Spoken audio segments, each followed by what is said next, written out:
Hello, hello, hello, and welcome to another edition of the Kings of Anglia Fan Social. I am Ross as ever, and I'm joined by Matt, aka Bono, aka View from U2, Dazza and James. I'm not going to lie, ladies and gentlemen, I'm struggling. I don't feel great. My immune system has defeated me once again, but we're going to power through, and we're going to introduce the first man that is joining me, and that is good old Matt, aka Bono, aka View from U2, and all the other nicknames that he has. Matt, thanks once again for joining us. How are you? You all good? Well, hello, good evening, and welcome. I am very well. I went out last night in Camden and got smashed. Miraculously made the last train. Took today off holiday and did absolutely nothing other than watch the fabulous new Brian Clough / Nottingham Forest documentary on Netflix. Other streaming services are available.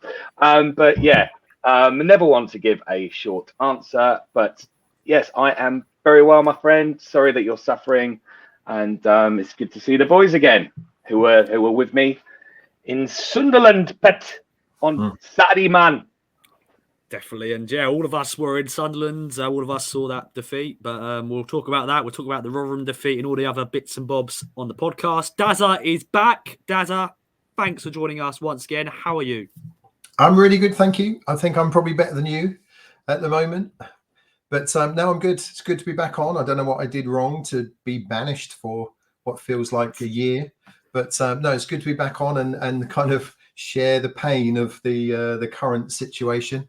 Yeah, good to be back on. And yeah, let's have a good old chat tonight. All things Ipswich.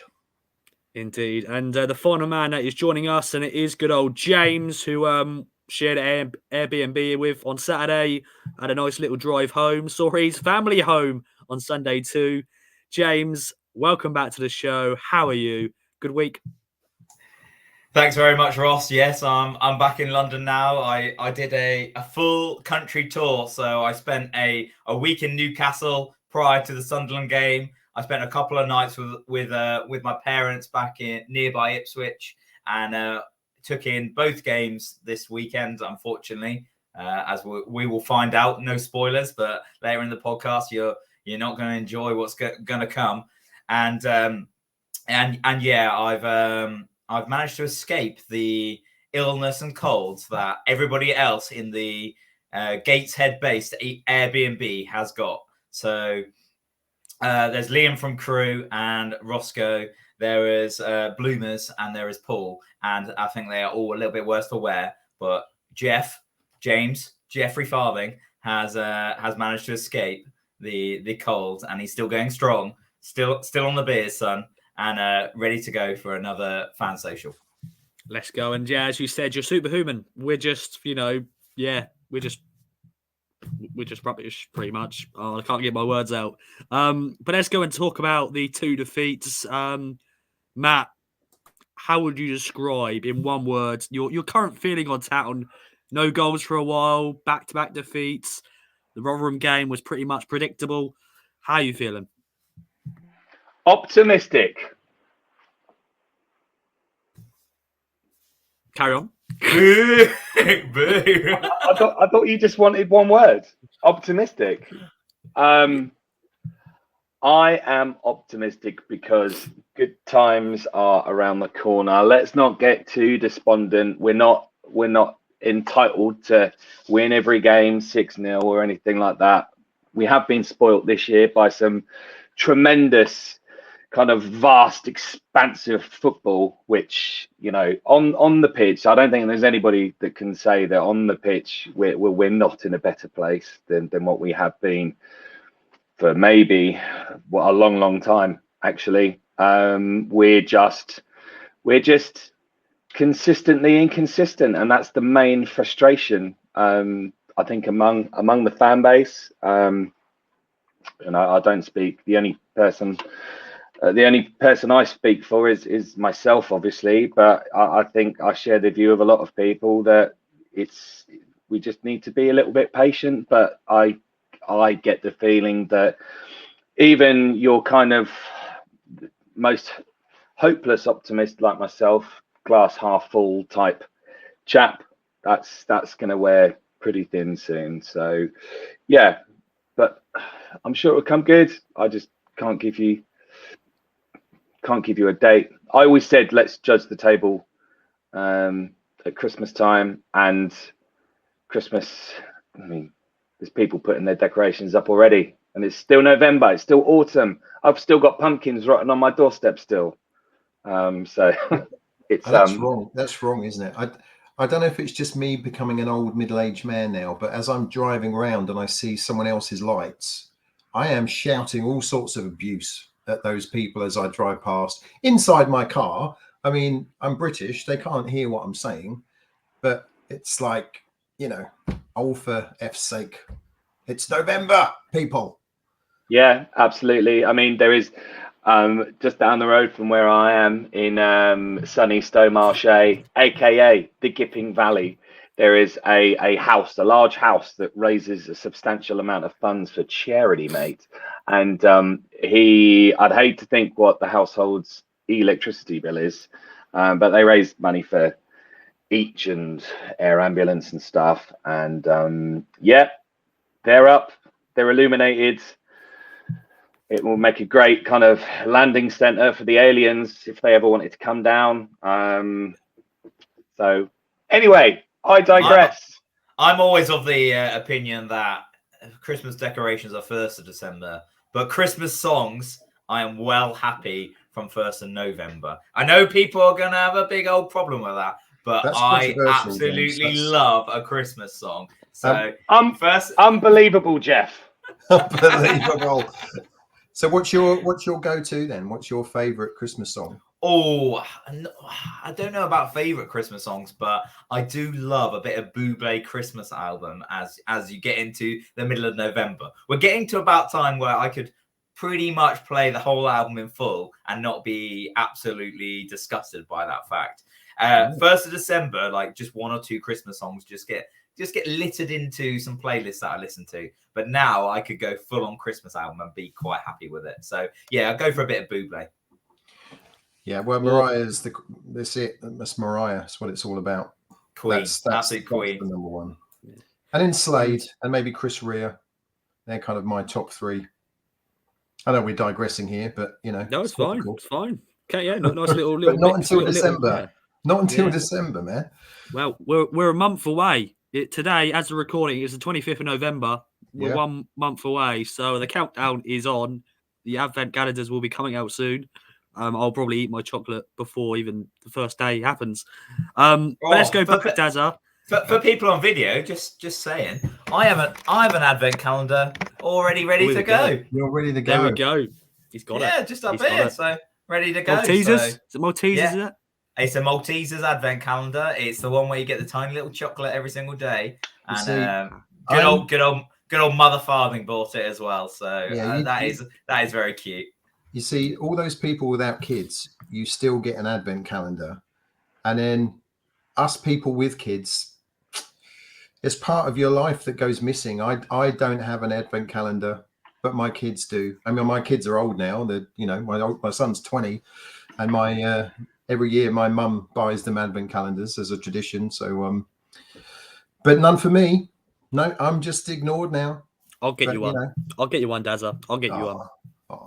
Whenever I see you next. This is talking bollocks now. Yeah, that's just a nice little break there, because it could be a depressing podcast because we are talking about defeats and no goals. We've not seen a goal for a while. But Dazza, how are you feeling right now? In one word, how do you describe the current feeling? Flat. That's my feeling. You know, like Bono, I like to be kind of positive and stuff, but I didn't feel flat after Sunderland. You know, it's a long old way. It's a big event. I was looking forward to going there. 31,000. I mean, that's incredible for a League One club, really. Although only I think about 10 of them sang during the whole game. But we played okay, and we didn't deserve to lose. But the game against Rotherham, I watched on iFollow, and I know that phrase has been used a few times, that we just didn't lay a glove on them. You know, it was as soon as they scored, that was it. And the only thing I was looking forward to was them scoring another one so I could get maximum points on the prediction league. So, it was just it didn't it didn't go well, did it? So yeah, that's kind of how I'm feeling. But we've got a great opportunity to bounce back this weekend on Saturday. Crewe on paper, which we don't play football on, by the way, is a game we should win. We should win, and hopefully the players will have a show reaction to the Rotherham game. So looking forward to a good 5 or 6-0 win on Saturday. Sunday. Is it on Sky? I know. No, I think it's just played on Sunday. Weirdly, they decided because of the break. I don't know. So yeah, in the Fans Social, I think Paul Cook got asked this question, and it was basically that we don't have a midweek game on Tuesday, so they literally just moved the game a day to give more recovery time between our Tuesday game and the Sunday game now. So, but we're playing. We've got a game on Wednesday now because we've got the Arsenal under-21s in the Pizza Trophy, so it sort of doesn't really matter now. So yeah, that would be. Is much of the first team going to play? Probably not. Probably not. I will be there. I've bought my tickets. I'm going to be sat in front of Andy and Stu, right up in the Y block. I'm going to harass them before the game. Yeah. Maybe take them a pizza. Maybe. They'll love that. Andy will love that. I think that he's disappointed there's been no pizza. It's a pizza trophy and there's no pizza on hand. It's just ridiculous. But anyway, over to you, James. You were at both games in the flesh. I think Daz has pretty much made it a great point there. It was flat. Definitely on Tuesday night, the atmosphere was a bit flat because I think it was very much predictable that we were going to get beaten by Rotherham. And when they went 1-0 up, we knew straight away, we're not going to get into this game. But what are you feeling at the moment? I think my words to describe Ipswich at the moment is impotent. It's a word not usually used in a football sense, but I can see a little chuckle from you, Ross. But I think that is definitely describing Ipswich Town at the moment. We have a lot of the ball for a lot of our games. We are quite comfortable in possession. We look pretty good in possession, to be honest. Even in the opposition half. But as soon as we get close to the box, it just seems like we want to we're shy. We're shy of taking a risk. We're shy of crossing the ball in. Yeah, I think Bono's signaling it. It's like, have a go. Like, get it in the box. Especially on Tuesday night, I realized is we were doing some amazing passing. Amazing. We were passing. But yet we were not creating any chances. And yes, I understand we have, apart from Bon, we pretty much have quite a small front line, but there was no variety in our play. We were trying to play through Rotherham and they were cutting us off at every opportunity. So basically we're impotent. We can't create anything. We're not creating chances. We're not scoring goals. And it's a real step change from a few weeks ago when we were scoring goals for fun. And it could be because teams have worked us out. It could be because we're quite one-dimensional in that sense. But I almost certainly think it's because of our rigidity. Rigidity? Yeah, because we're rigid in the way we play. Fair play. I think we've got the headline, the title of this podcast right there, James's words. I don't know what people, when they see that, I don't know what they'd be thinking, but listen to the podcast and you'll find out. But well said, James. Well, let's get into the Rotherham game then, Matt. It was, it was what it was, weren't it? Rotherham are a good team. They're a team that should be in League One, but they're not good enough for the Championship. They're a team just yo-yos throughout. What's your overall thoughts on the performance and the game itself? Well, James / Jeff coined a phrase that we were impotent. I'd go further than that and say we were pretty flaccid on Tuesday night. It was a golden opportunity for us to bounce back, and I'm pretty sure had we played and taken the chances that we created, at the Stadium of Light a few days before, then we would have been all right. But yeah, we're pretty flat. It's becoming quite predictable, and I'm finding it quite frustrating that there is no plan B. I don't subscribe, balls on the table time. I'm going to reveal my hand. I don't subscribe to the whole let's play two up front because you'll score more goals. That's really a really simplistic view of football. You just have to look at the highest scoring teams in the world that all play one up front. I think the key thing for us at the moment is the fact that the number 10 position, the shadow striker, engaged trequartista, attacking midfielder, attacking playmaker, whatever you want to label it, whatever fancy football manager phraseology you want to use. I'm not convinced by anybody that's played there so far. I think fullback is a real, on Tuesday night, it's good to see JD back under the lights at Portman Road. He is he's just a baller, isn't he? Really, he's just not effective going forward.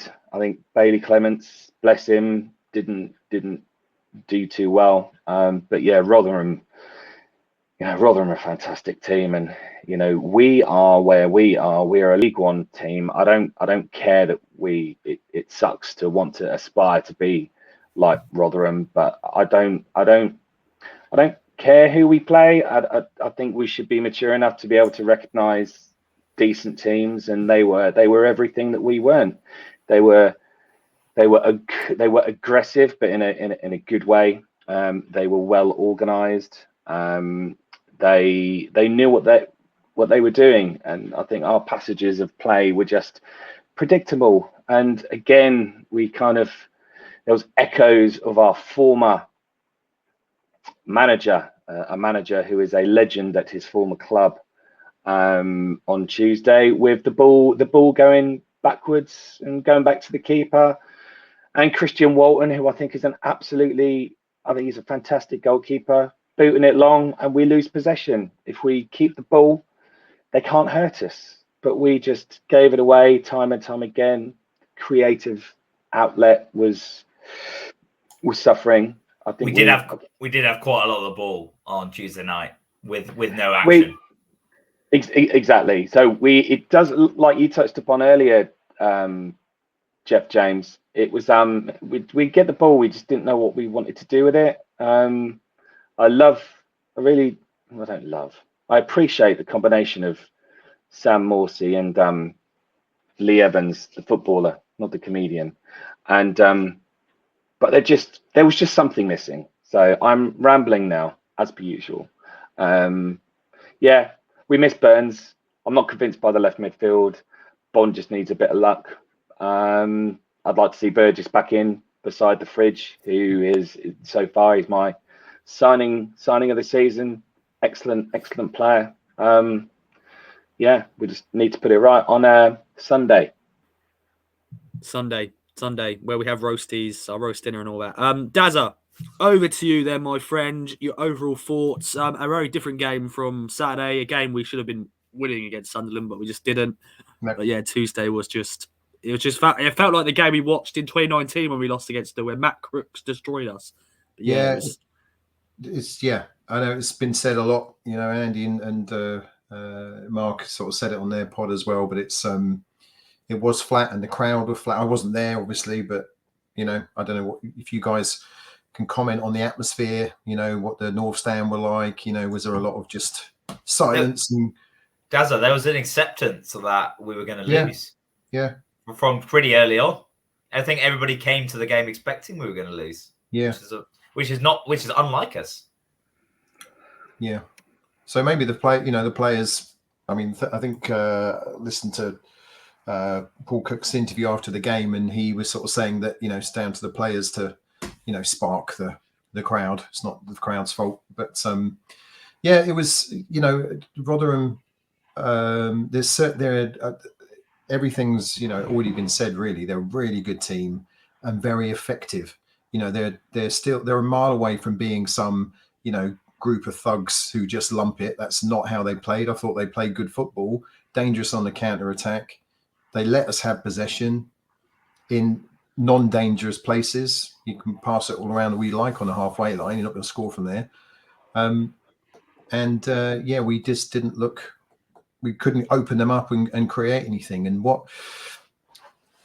whether we're going to talk about formations and stuff, I don't know. But what I don't like, well, the negative thing about this formation that we play, if we haven't got the really, our attacking fullbacks and the wingers are too narrow, we turns into a flat five in midfield like it was under Lambert, where we've got no one. We've got an isolated striker, in this case Bon, who was just there on his own against 3 defenders, and 5 midfielders in a row. And so there's, you're never going to open anything up if it's just passing sideways. So, it's just, it was just an uninspiring game that we never looked like getting even into. Even last 10 minutes, there was no, he did switch to kind of 4-4-2-ish. Piggott came on next to Bon, and then we decided not to cross the ball. So whether there was no, because Edwards and Penny came on, obviously, and Penny was trying to do what you would do in our normal formation of bomb on past the winger, and Edwards was then coming inside. But really what should have been happening was Edwards should have been further forward, putting crosses in. I don't like, I've said this all the time, I want my left footer on the left and my right footer on the right when you're a winger, because you then cross with your stronger foot. Edwards beats his man, but then has to cross with his left foot, which is not his best foot. And Selena doesn't cross with his right foot either. So we changed to 4-4-2, but then we didn't, because they weren't wingers. They were inside forwards, as David would say from a Football Manager speak. So I'm hoping the players, use that as motivation for the next game, because just to quickly refer to the Sunderland game, we were much better than them first half, and unlucky in the second half without creating anything. But there's no way we deserve to lose that game. But Saturday was a bit of a reality check, wasn't it, for where we are. Like a lot of fans, after this slow start, we've got on a really good run, haven't we? And winning and drawing, and only one loss in so many games. I don't know what the figure was. And it's like, okay, we turn a corner now. Now we've kind of stepped 1 foot forward and several steps back. But we can go again from on Saturday anyway. So anyway, I'm rambling. Sunday. Get it in anyone's mind. Sunday. Wake up on Saturday, go match day. Oh, no, it isn't. Not for us. It's Sunday. Yeah. Can we quickly touch upon the atmosphere inside the ground? That was, I can't remember what game it was under Lambert when when I think it's when Brett McGavin made his debut and Fleetwood. Yeah. Was it Fleetwood? Yeah, and Section 6 unveiled that banner that they had, the black one, unacceptable, underfunded, unambitious type thing. The atmosphere was really, really similar to that. It was quite toxic. I have to say, you pay your money, you can take your choice, and you can basically do whatever you want in the ground as long as it's safe and legal and respectful for other people. But the booing's just totally unacceptable. I'd rather put my energy into supporting the club. Obviously, I'm not saying the people that do boo don't support the club, because they clearly do, which is why they're there and not doing whatever else with their lives. But I don't know, without patronising people and saying, oh, you got to be patient, going to give time, you got to get behind the boys, etc., etc. It's just, I just don't understand it. Really, we don't have, if you do subscribe to a monotheistic belief system, we don't have a God-given right to win every game and to be the best club in the world. We're not even the best club in the 3rd division of English football. So whilst we shouldn't temper our ambitions, and by goodness, the ambitions of our fantastic new owners is beyond question.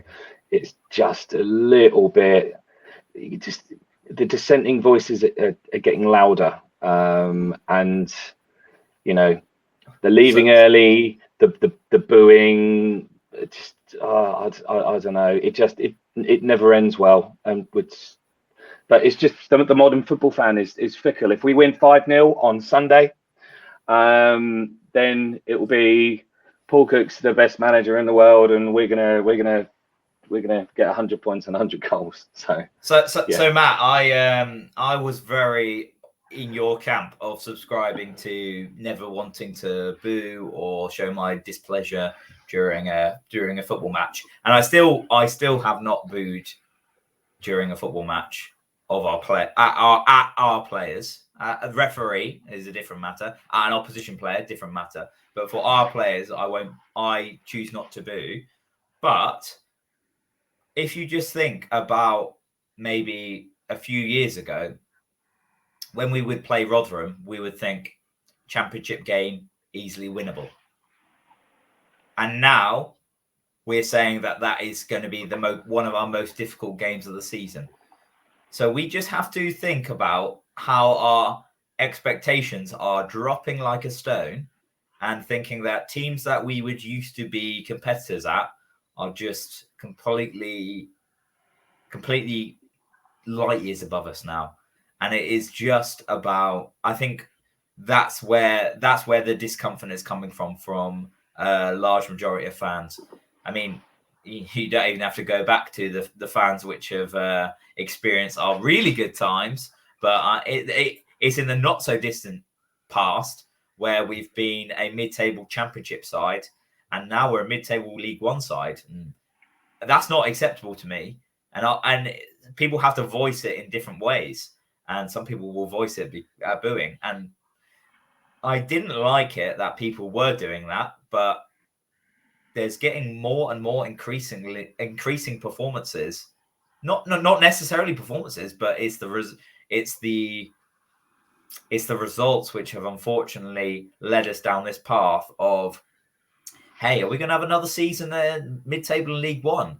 I'm not sure if I'm happy with that. And people are getting to that stage where they're like, yeah, I'm not happy with that.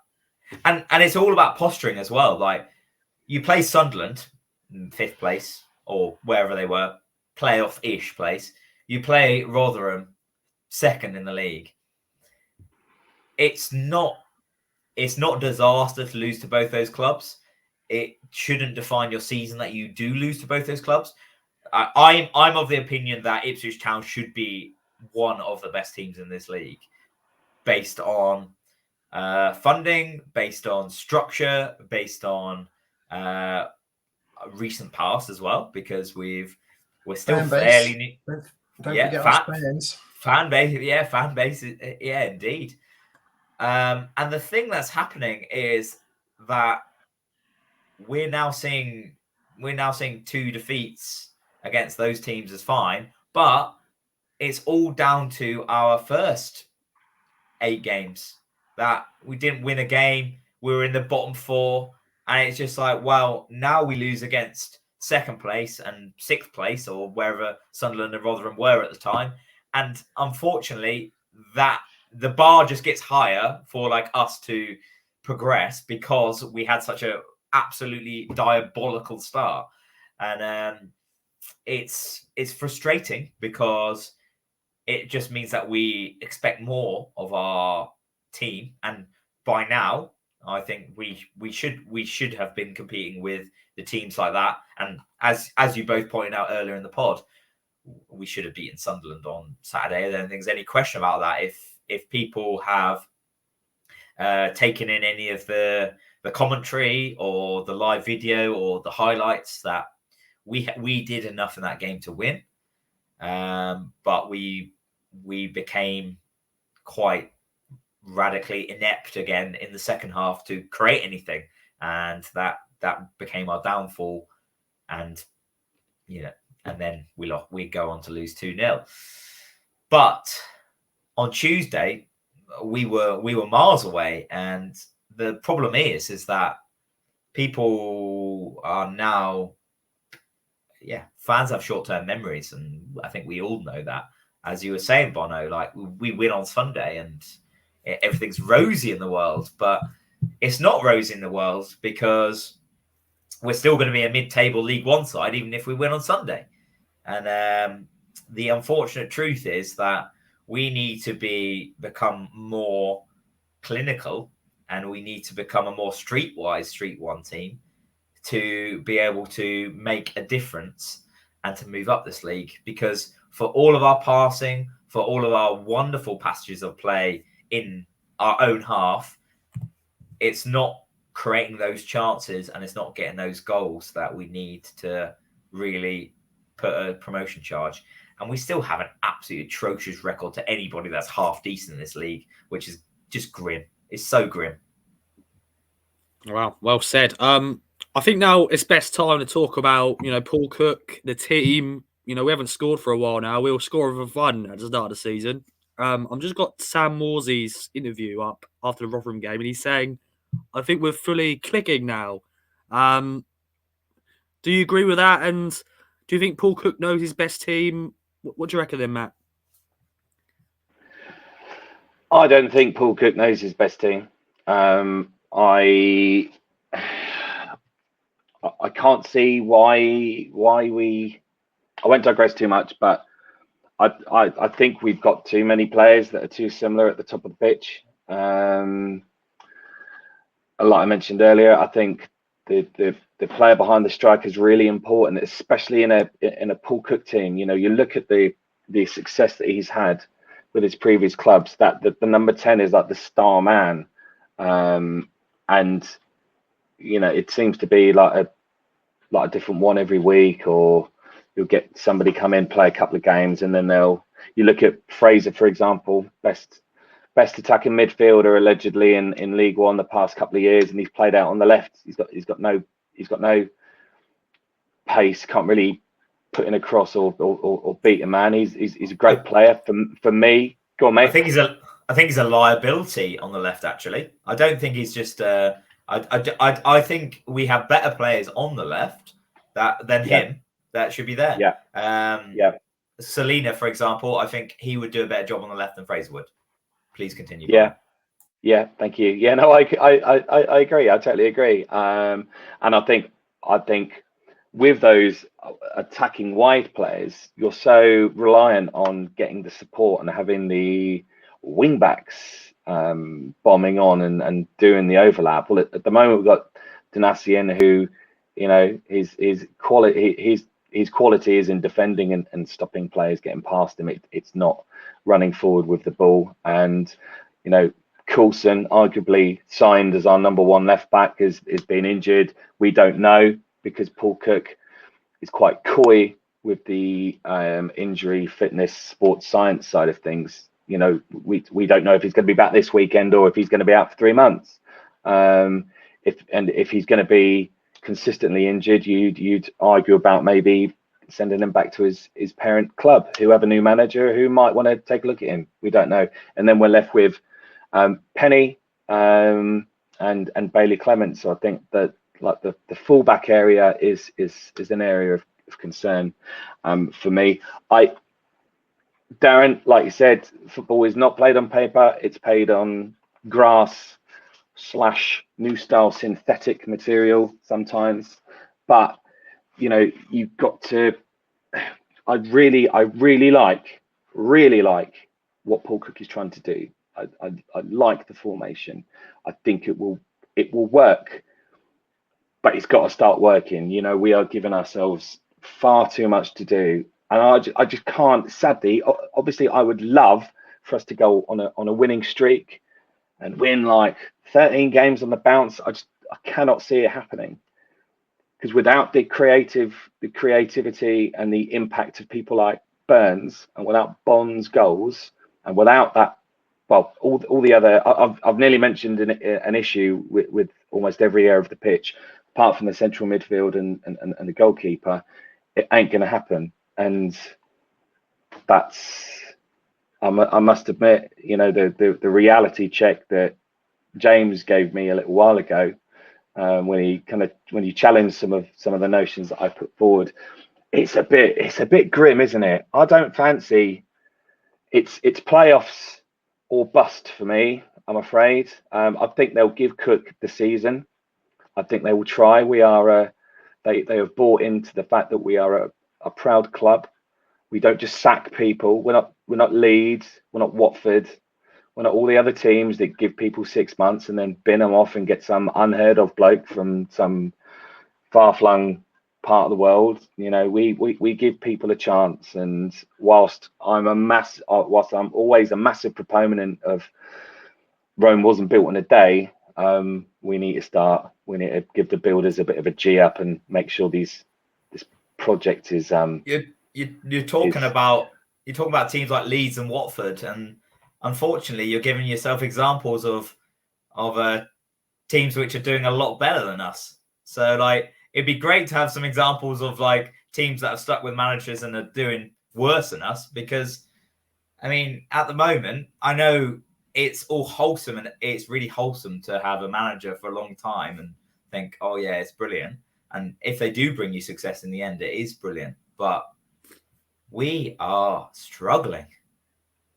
We might not be struggling in our patterns of play. We might be still out possessioning our opponents, but we are still struggling just in general as the club, and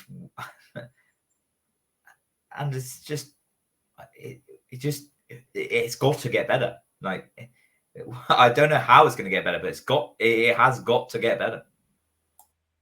Yeah, I think it's been, you know, with this Paul Cook's tried and trusted formation, the wing backs clearly are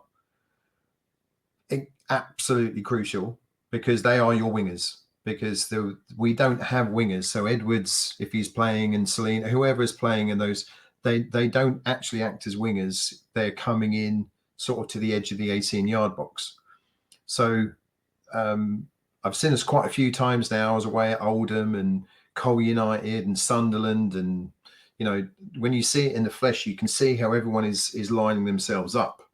But what's crucial is those wing backs to act as a winger. And you know, the Wickham game, obviously we had KVY, who destroyed them down the right hand side. They could not handle him whatsoever. As Matt's already said, we're missing Coulson as a proper wing back. Penny is a little bit lightweight from a defensive point of view, and he's okay going forward. And you know, young Bailey Clements he looks to me like he's a fullback rather than a wing back. He gets a nosebleed over the halfway line, but he's doing his best. You know, it's not his fault. He's only played 3 professional games, so but he's not a wing back. You know, he's a defensive player. And but yeah, as far as the question about does Paul Cook know his best 11, I think he probably knows his best 8. And then that front 3 is just not, well, Bon. Let's go with Bon up front, and then the 3 behind. You know, Chaplin had a really good run, didn't he? Chaplin was playing number 10 and scored quite a few goals. So it's like, okay, Chaplin's there now. And then Chaplin found himself playing in trophy games and coming off the bench. So Selena hasn't really done it in the number 10 position. I think all of us expect him to create goals and score goals from what we saw of him many, many years ago. I like Aluko. He's grown on me, certainly, from that rusty game that he first played. But Aluko, in the flesh, he makes a lot of runs. He takes people on. What I like about Aluko is when you see him in real life, is he's always, whenever he receives the ball, he moves with his first touch. He doesn't ever control the ball and stop. He's shifting one side to the next. So he's such a hard player to mark. But then he also hasn't produced goals and assists. So we've said it many times before, unfortunately, in our recent history about plan A and plan B, and certainly looks that Mr. Cook is a plan A or bust type of guy. And it's admirable. You know, you see someone like Man City who play their way, and we're going to just be better than you because we're good at what we do. So I think it simplifies things for the footballers. This is what we're going to do every week. But then, you know, what happens when we come up against a team like Rotherham who block what we're trying to do?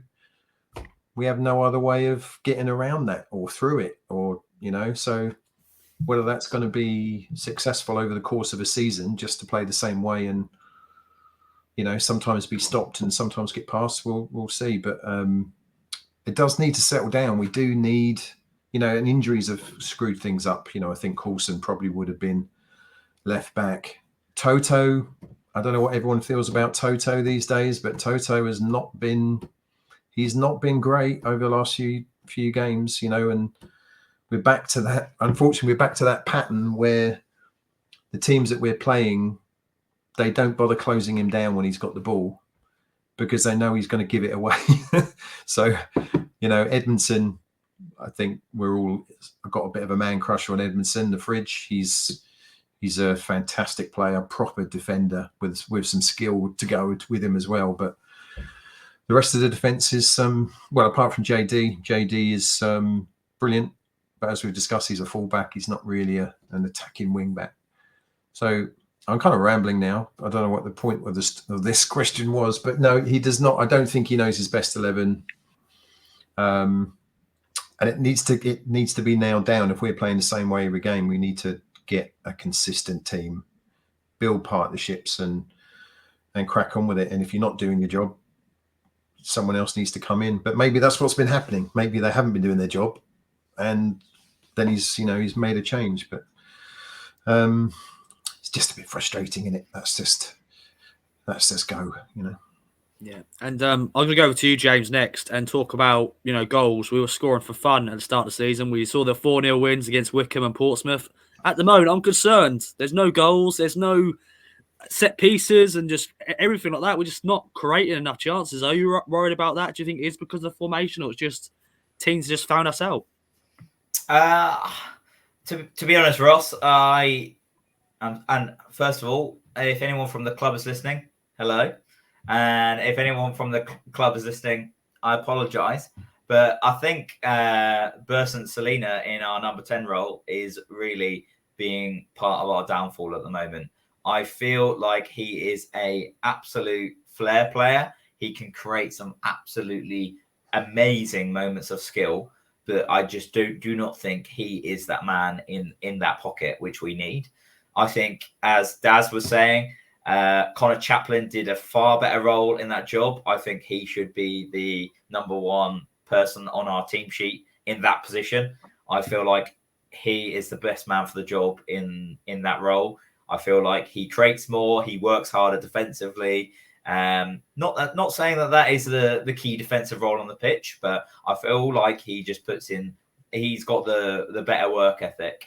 And apologies, Burton, because again, if you're listening, but I think you're a bit of an ego man, to be honest. I think that it is you think you're the dog's bollocks. I don't know if I can say that. Too late, done. But you think you're the best thing since sliced bread, and hey ho, you've produced some absolute class moments for us Town fans, and we thank you so much for that. But week in, week out, we want a little bit of consistency as well, and we're not getting it from you. That seems like a bit of a going in on him, and it's not just that. I feel like when we do play 4-2-3-1, and I say when we do play, we always play it. So every single game, what we need is great service down the wings, and as both other people have said tonight, Burns has absolutely done a job for our team, and it's when we were scoring earlier in the season, it was Burns to Bon, Burns to Bon, Burns to Bon, Burns to Bon. It literally probably half our goals for a period in like 5 or 10 games ago was Burns to Bon, and now Burns is gone, and Bond's isolated, and he looks like he can't. He doesn't get any chances, and it's not just because he's not trying. He is trying. It's just that we don't have the same creativity in Burns. Bono, do you want to take over for a little bit? Oh, we're eating now. Sorry, I'm eating some sriracha tortilla chips. And yeah, wrong hole, my friend. Yeah, I agree with. Sorry, when you were saying Bernstebon, all I could think of was he's Ebenezer good. Bernstebon. He's a Sorry. good. He's a good. He's an Ebenezer good. He's good. We were listening to that, in fact, back from the journey from Sunderland. So yeah, we're very familiar. You see, but the depressing thing for me is that you were probably in primary school, or maybe even reception when that song was in the charts. Any idea what years? Anyone know what year that was? 92. Is it 92? I wasn't even Stand born. by. I wasn't born. I think Um, it's around 90. I think might be 89 or 91. Well, if it's that kind of era, then I'm also not born. So yeah. Sorry. Stand by, guys. Your call is important. Yeah, well, I was in the Colchester Hippodrome. Please wait while we put you on home. He's doing good. all that. He's a good. He's a good. Doing all he's that. An Ebenezer good. He's a good. He's a good. Yeah. He's an Ebenezer good. Well, yeah. 1992. You're the man, Bono. You're the man. Yeah. Boom! That's what I'm talking about. Yeah. What were we talking about before I yet again distracted myself and forgot because I'm getting old? We were basically saying that we're not getting enough support across the whole three. In the 4-2-3-1, there's not enough support in the three to support the striker because basically Burns has just been starved of everything so far. We pass it around nicely, but there's no actual killer balls in. We don't overload the box when we go down the right hand side. The left hand winger has to overload that box and get in basically, but it's just not happening. Basically, it's not happening, and similar vice versa. If you looked at the Rotherham game on Tuesday, when they broke and got the ball, you see how many players were in the box. You know, and it's just about being effective and having players in dangerous positions. And it's just what I said earlier. Most of our players are outside the box. You know, there's when we haven't got those wingers bombing, you know, the fullbacks bombing on. We've just got loads of midfielders all like, you know, in a nice little line. League One's about having a go. Like it is about taking a shot from 25 yards. You might get a ricochet, you get a corner. Okay, you get a corner, you create absolute panic. Like putting crosses in, putting corners in, getting set pieces, winning fouls, they all create panic. And most defenses in this league are not good enough to be able to cause panic. But one thing that teams in this league can do is they can literally stand in a line and they can probably cut out most of your forward passing balls. I mean, not most, maybe some teams in this league can. Some teams can't deal with it. But what does cause people in this league problems is just absolutely pinging it in the box, left, right, and centre. And it's definitely caused the Ipswich defence enough problems this season. So we need to do it back to them. Yeah, I've got a new friend now. I'm classing him as a friend now, Mr. Alex Maffey, that of the first half hat-trick fame. As I was making my way to the Oldham ground for the FA Cup replay, started chatting to this guy with a Scottish accent. It turned out to be the man himself. So I had a chat with him, my new friend, about how we're doing and all that. And he's obviously followed us because he was doing commentary and things. His thoughts were we need two up front and we've got too many number 10s, was his thinking. We've got too many players that number 10 style of player who want to be looking at the game rather than running beyond it. And that was his. So is that a traditional view though? Is that like a bit of that? You reckon that's a old fashioned view, or do you reckon that would still be effective these days? Well, Rotherham play two up front and they're second. So it's top now. They're top now. Okay. So the best team in the league play two up front. So Plymouth do as well, don't they? Plymouth play two up front. Plymouth, I think they play two up front. So anyone, I mean, I am a fan at this level. I want players in dangerous positions. I want two people in. I want two strikers. It doesn't have to be 4-4-2, 3, 3-5-2, whatever it is, and all those things are flexible. It's not, we're not playing FIFA here where everyone sticks to certain positions and never moves. You can be in possession, out of possession, but we never have, and under Lambert as well, we just never have enough men in that 6-yard box to get on the end of things. Causing carnage, basically. Just cause some carnage. As someone, as a stupid comment for me to make now, but when you play in defence, which was kind of like one of my positions, if you only have one player to mark, it's the easiest game of your life, because this guy's not going to get a sniff. You and your centre half partner is done. When you've got two players and midfielders loading on, you don't know where to look.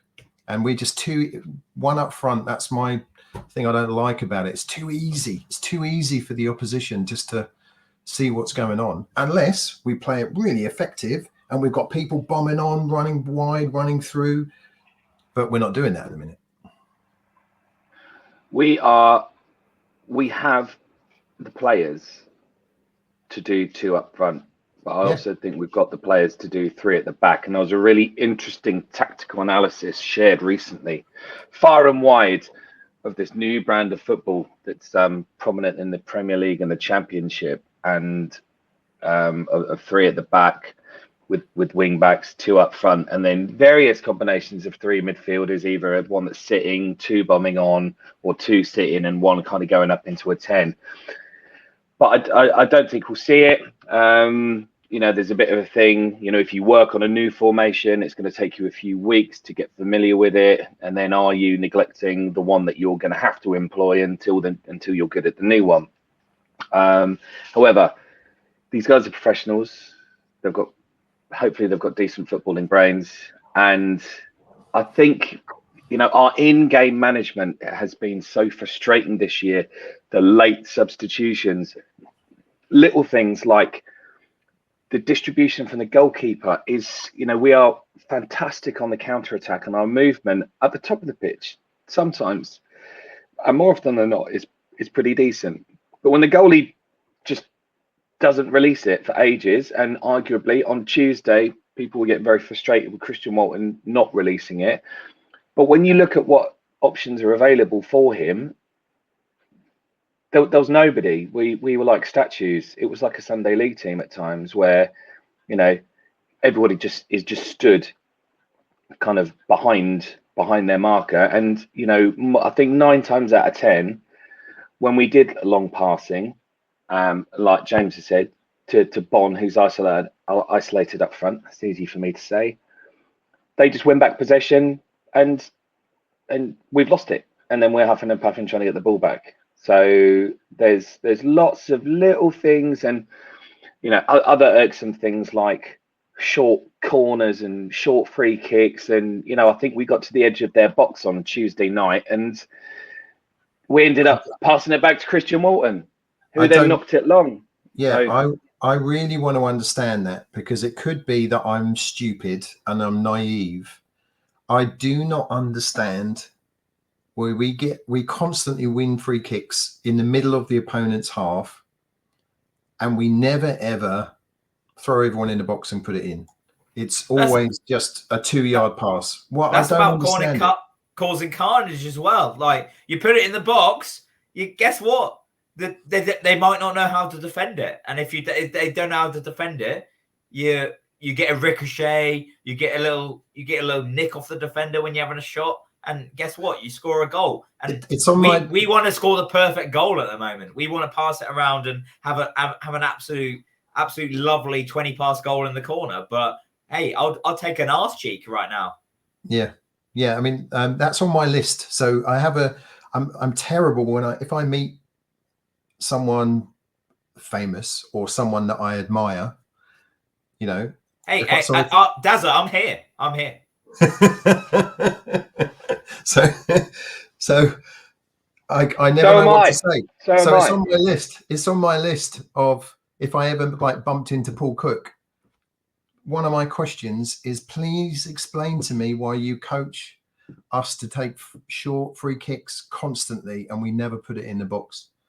Because I want to understand it, because it makes no sense to me whatsoever. I don't get it. Yeah. Speechless, all of you. But yeah, I'd really like to understand it. I'm sure, smarter people than me. And one of my uncles has done all these coaching badges, so I'll ask him. I'm sure it'd be about keeping possession and, be based on that. But, it'll be statistics based and how if you got the ball, you're more likely to score. So therefore, why not just keep the ball? Yeah. And just to quickly, on a scale of 1 to 10, when we have a corner, how confident are you that we might score from this corner on a scale of 1 to 10? Because I'm at about a 3. A 2 for you, Ross? 2. How about you, Bono, James? I am more confident than what we were under our previous manager, who is a legend at our rivals. So I'll go 5. Go 5. Lee Evans can ping in a decent one. Sonny Aluko can do decent corners. But, when I'm sitting in my little corner of the cobbled and the corners are taking quite in, right in front of us, you look back and we've got 3 or 4 players back.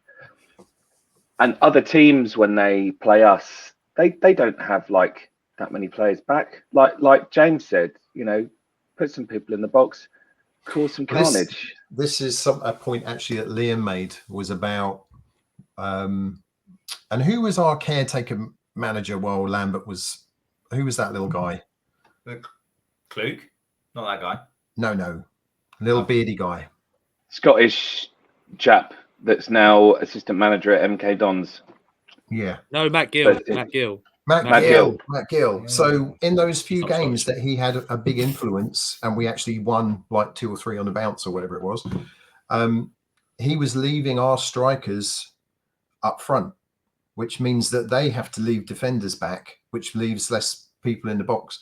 And Liam actually made that point on Saturday against Sunderland, was that for their corners, we had all of our players in the box, and that we've stopped doing that whole thing, which I didn't notice. So it was a good point by Liam. But maybe that's why there are 3 players back, because the other team are sticking their strikers up front, so we can't go in the box. But I never have any expectation now from a corner that this I actually have more expectation at a corner than I do most of our set pieces, because most of our corners still go into the box, whereas most of our set pieces are just played short, which is this is where you need frustrating.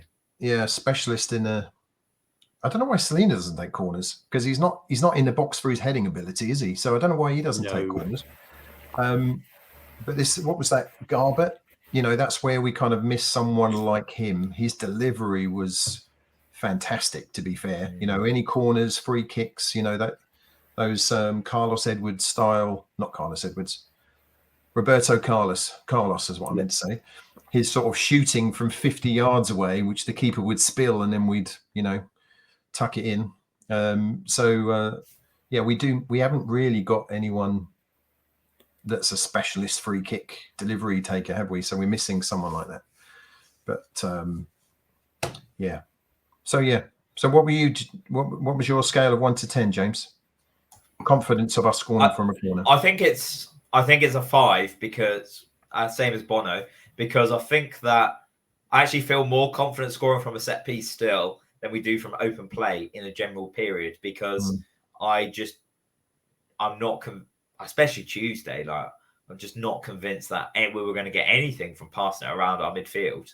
It didn't feel like we could unlock at all. And whereas getting a set piece, it just felt like, we've got it's just that moment, isn't it? It's like, I keep coming back to it tonight, but it's just a little bit of a bit of chaos, and just you cause chaos, and you've got a better chance of scoring than just passing it around your back line. So I always enjoy those moments, But yeah, I agree with you, Darren, that basically we don't have any specialists in that zone at the moment. One of the things, so I don't know if I've mentioned a few times, but I went to Anfield to see Liverpool play a while ago, and the season ticket holder who got me the seat was next to me, and the other team had a corner, and he's like, "Watch this! This is a great opportunity for us to score." So them having a corner against them because of their they didn't see it as like, "Oh my God, we might concede." They were all excited because they might go down the other end and score. What's that? They leave their top three up front, don't they? Yeah. Which is it's so simplistic, but I'm if we can just quickly, can I just take a brief moment? Obviously, I mentioned Sonny Aluko, so he was missing on Tuesday because his father passed away. So obviously, condolences to him. We have been. It's the third time one of our players and managers had a relative pass away. So I don't think we should underestimate how bad that is. So obviously thoughts with the Aluko families. Obviously his sister's very prominent. I reckon she could actually probably do a job in our team. So yeah. But yeah, well, good point, Bono. Well, thank you. Well said. Lead us to the brightness, Ross. Come on, where should we go now? Let's talk positive now, because we've all been miserable fuckers, haven't we? So what can we? Where can we go? This Sunday it should be a straightforward win against bottom of the League One Crewe, but we've said that before, and sometimes it hasn't happened. Although we played Doncaster, we smashed 6 goals against them. So Crewe not doing so well. David Artell is one of those managers who's still in his job despite them being bottom of the league. I know Simon Grayson's been sacked from Fleetwood the other day because they're not doing that well. But David Artell's still there. Crewe, of course, known for the academy, and they've got a lot of academy graduates who have left. I know Harry Pickering. I was a big fan of him. He's left now to go to Blackburn. He's doing really well under Tony Mowbray. But Sunday fixture, Matt. Crewe bottom of the league. It should be a straightforward win. But sometimes these games can bite us in the arse if we're not on point. Absolutely. We're going to smash Crewe. The last 2 games are going to be forgotten. We'll all, as a fan base, we're so fragile, aren't we? Sometimes I think, I think it's going to click. But then I've got no hopes or expectations as to us going on any run. Have you seen our fixtures, by the way? It's after Crewe. It's starting to get a bit. Shall I read them out? Yes, if you've got them to hand, so we can all poo ourselves. So we're home to Crewe this weekend. Yeah. Then under the lights in South London, we will be taking on Charlton. Then that weekend, we're away to Wigan. Then we're at home to Sunderland. Then we're away to Gillingham. And then we're at home to Wickham. So, it could be. It basically highlights our diabolical start, and really is like it is giving us a challenge and saying, can you stand up to it? Yeah, how good are we? Can you? Yeah. Are you worthy of a top 6 place? If you're not, you're not gonna have a prayer, basically. But if you come through that set of fixtures and hey ho, you're still. It seems horrible to say within touching distance, but it seems like the best we can ask for right now. If you're within a point or 2 of the top 6, then hey ho, you'd back ourselves right then, wouldn't you? Yeah, well, I'm the Charlton game. I'm going there hospitality with a client of mine who's a Charlton fan, and so when I booked all this several weeks ago, I was pretty cocky about rocking up there and rolling them over, and him going away, slightly upset. But I think it might be the other way around now, because Charlton are on have sacked their manager, great run of form at the moment, and it's at their place, and I think it's just another sellout as well, isn't it? I think we've magnificent. easy for me to say. Magnificent support from the town fans. I think there's 3,100 on and some change of supporters. We've sold every ticket that's available. So, you know, I'm sure that will be vocal. And I think they've sold most of their tickets. So that will be a good game. Oh yeah, I'm London based, so being London based, it is an absolute godsend that it's a local game to me. I've got some of my housemates coming, who's also an Ipswich Town fan. I've got a couple of friends going, which I grew up with at secondary school, who are Ipswich Town fans, but like not as much. But when it's a local game, they're more than willing to come. So I'm really looking forward to the Charlton away game. It should be really good. Yeah. Can we stop talking about Charlton, because I've had to change my shift around at work and I can't go, and I'm absolutely gutted. And I can absolutely guarantee you that, like, the day before, I won't need to work late. I'll do a day shift and we'll probably end up missing the game anyway. But yeah, I'm looking forward to going to Wigan. As luck would have it, I've gate crashed the Moundrels father-son day out, and I got one of the only central tickets here. I got the only central ticket left, and it happens to be next to Darren. Next to me. Isn't that amazing? Yeah, that's pretty cool. And I'm going to be and breaking news, hot off the press, I'll be on the supporters coach again. So big shout out to Annie from Forward Green. She's my travelling companion. Bless her. I think I'm old enough to be a grandson. But yeah, there you go. Well, a question, slightly off topic. If you are on a long coach journey and the person sat next to you is watching, smashing some stories, as they call them in America, on their tablet, and they fall asleep, is it socially acceptable to pause it for them? I think that's a very kind thing for you to do. I think yes as well. Like I would definitely pause it. Maybe not have fallen asleep, but I've definitely fell asleep drunk while watching something, and I would wholly appreciate if somebody could pause it for me, because I can't remember for the life of me where I was once I get back to consciousness. So if someone could pause it for me, I think that's actually quite a socially responsible thing to do. Yeah, I mean, I think what is totally unacceptable is when the person next to you is watching, which I've had plenty of times on flights, going backwards and forwards to my head office, and people are like leaning in, encroaching on my space, which is someone who is claustrophobic is not great when you're in a tight little airplane. But no, that's a nice thing to do, Bono. It was a nice gesture, you know, to a fellow Ipswich fan. Like, we were assisting another lady outside of Sunderland on the way. Oh, you missed her, but yeah, she was. I hope she got home safely. So, because she was not really with us. That's one way of putting it. She was. This one lady, she thought she came up to me post game. This was after we'd lost 2-0, and she asked me, "Hello, where am I sitting?" And I was like, "Yes, okay. What do you mean by that?" She got a ticket. She got her match ticket out of her pocket and said to me, "I'm sitting here. Can you tell me where it is?" And I had to politely explain to her that the game was over and that we'd lost 2-0. And I got some expletives, and I got some "no, it wasn't." And she had definitely had a little bit too much that day. She had obviously enjoyed the non-official supporters club coach that she came on in the morning, which they could obviously have alcohol on.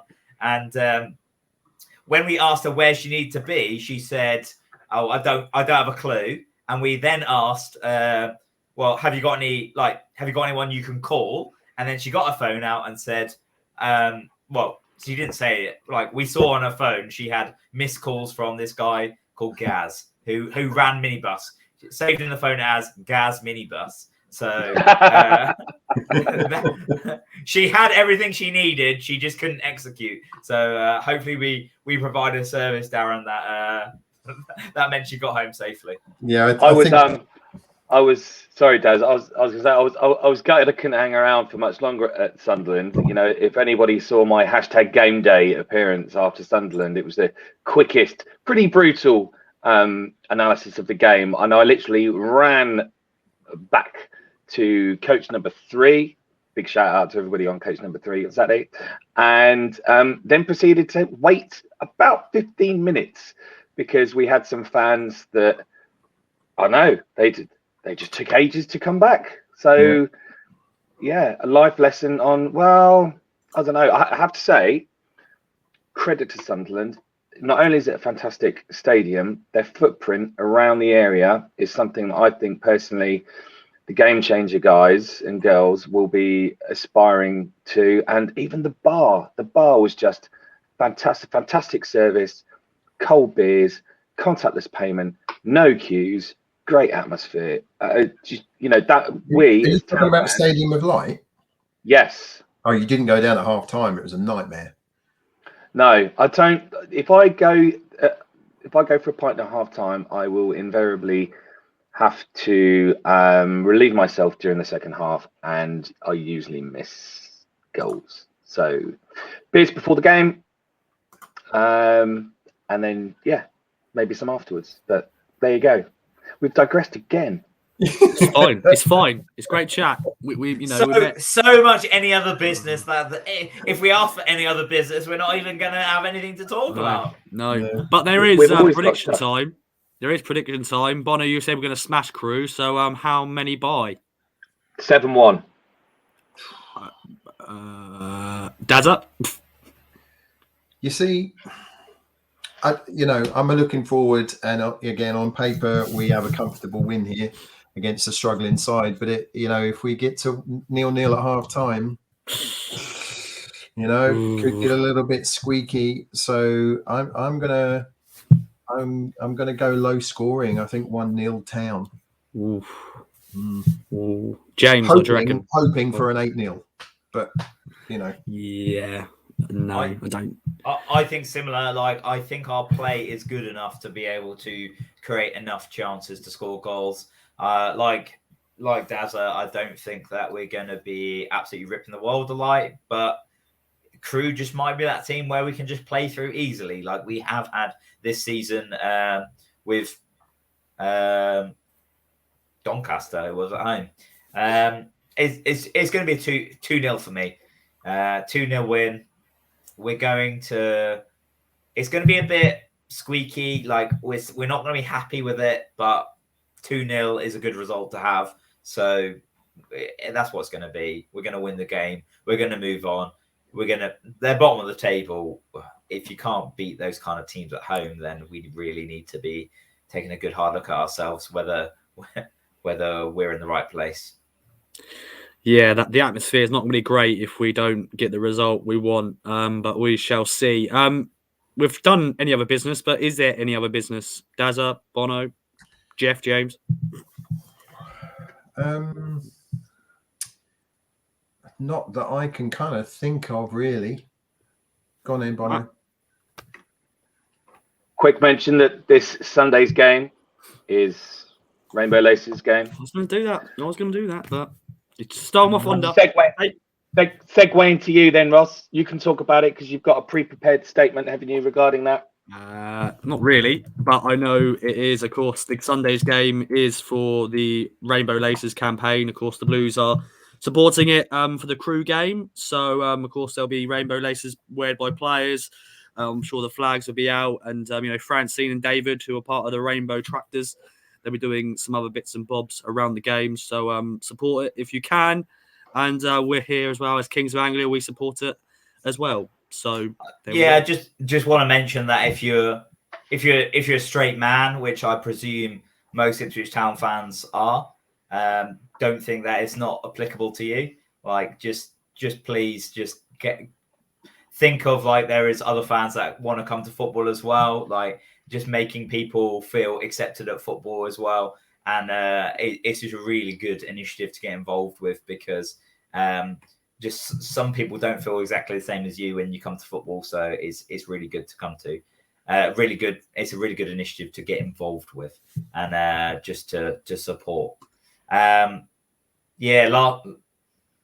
thing for me is just that I've had an absolutely cracking week, and I'm really excited for for Sunday as well. Like, it's the hope that kills you, isn't it? With Ipswich Town, it's just you feel like we're still ready to explode, but we just haven't done it yet. So, well, let's get going. Let's go. Matt, Bono? I saw your hand up. End it on a high note. I am really, really looking forward to the club announcing our new third kit. Have you got any inside information there? Have you? Are you in the know? Are you in the know, Bono? Black and grey stripes. Apparently, we want to see this. We're going to need it against Wigan. We're going to need it against Wigan. We're going to need it against Sheffield Wednesday. And I'm not in the know. I will never claim to be in the know. I don't know anybody other than you fine chaps and other selected like-minded Ipswich Town fans. But on the new Football Manager game, we have a third kit, and it is basically an Adidas template shirt, much like the fine top that you are modelling there yourself. For those of you watching in black and white, Daz is wearing the maroon and navy top. The good one, not the second one. The good one, which I've got too, but it's just a little bit snug. We'll blame lockdown. Holiday weight from that. But yeah, I think the club are going to announce it soon. So place your orders at Planet Blue when it comes out. They'll be stocking at all sizes, I'm sure. And I look forward to receiving my free or heavily discounted shirt for mentioning it to the thousands and thousands of listeners and subscribers and likers that we have.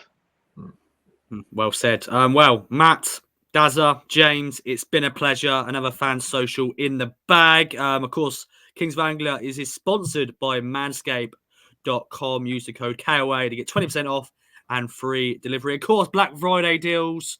Get all the range at manscaped.com.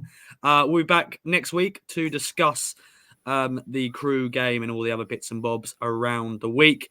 And yeah, make sure to follow us on all the socials. Give us a review. Let us know what you think of the Fan Social. It's always good to get some feedback. Enjoy the game on Sunday. And bye-bye for now. Come join us. Come join us. Oh, yes. If you want to go on the podcast, contact me at Ross Media UK. Bye-bye for now.